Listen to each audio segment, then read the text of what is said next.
In this video, we'll discuss an impressive act of courage, solidarity, and resistance that saved thousands of lives amid the brutality of war.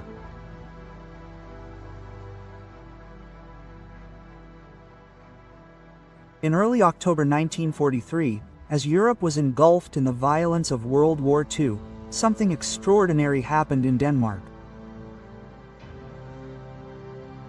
In one of the most inspiring episodes of the war, some 7,200 Danish Jews were rescued from the clutches of the Nazis and taken by fishing boats to safety in Sweden.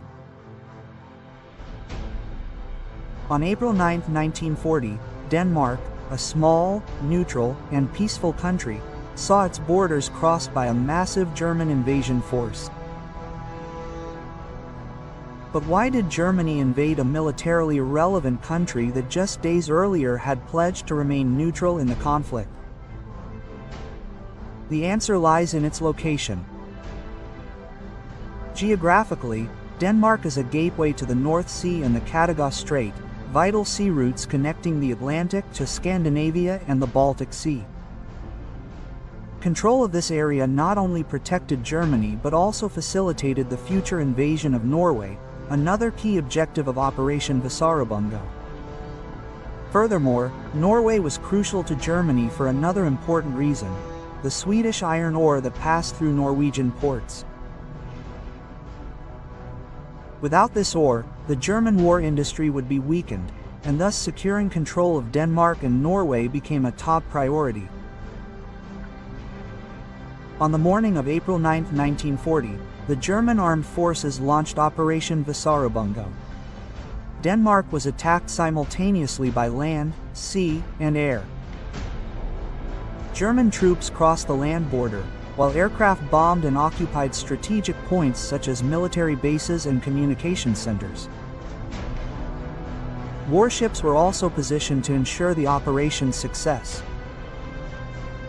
Faced with overwhelming German military strength, the Danish government knew that resistance would mean massive destruction of the country and, possibly, a large number of civilian casualties.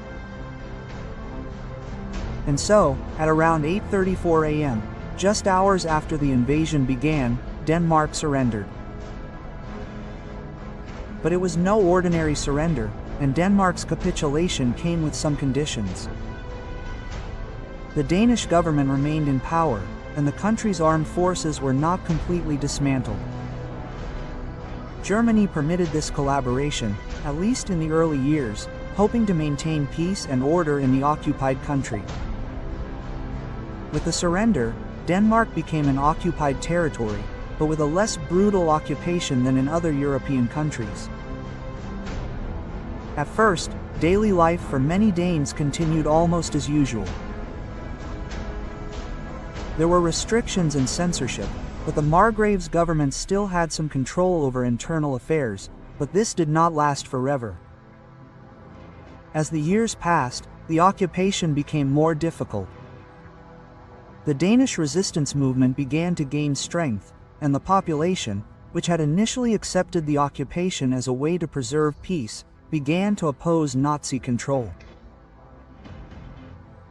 In 1943, as resistance intensified and the situation deteriorated, Germany dissolved the Danish government and began imposing a harsher military regime. With total control in the hands of the Nazis, it was only a matter of time before the anti-Semitic policy was imposed.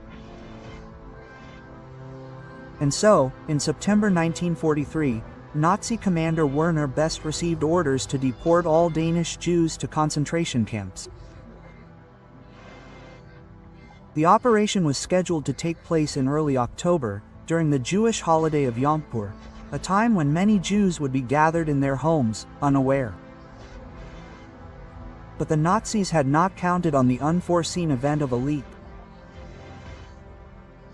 A German diplomat named Georg Ferdinand Dukowitz, who sympathized with Denmark, made a bold decision to inform the Danish authorities of the deportation plan. From that moment on, the resistance of the Marquis and many ordinary citizens began to act quickly. It was a race against time to save as many lives as possible. Between September and early October 1943, thousands of Danish Jews were warned and instructed to flee. Many hid in farms, churches, and the homes of Danish citizens who risked their own lives to protect them. It's important to remember that this was a mass mobilization with the help of various sectors of society. But there was a major problem. How could these people escape Denmark? The answer lay just a few kilometers away across the strait, in Sweden, which had promised to offer refuge to all Jews who managed to reach its shores. The solution came from Danish fishermen who volunteered to transport the Jews in their small fishing boats. The crossing was short but dangerous, as Nazi patrols monitored the coast. Despite all the risks, the operation was a success. About 7,200 of the 7,800 Danish Jews managed to escape to Sweden. Although some were captured and sent to concentration camps, most survived thanks to the intervention of the Danish government and international pressure. The rescue of the Danish Jews in 1943 is a rare story of hope and solidarity amid the horror of war. It shows what is possible when a society unites for the sake of humanity. It was not an isolated action by political or military leaders, but rather a joint effort by ordinary citizens who, risking their own lives, made the decision to protect their neighbors, friends, and even strangers.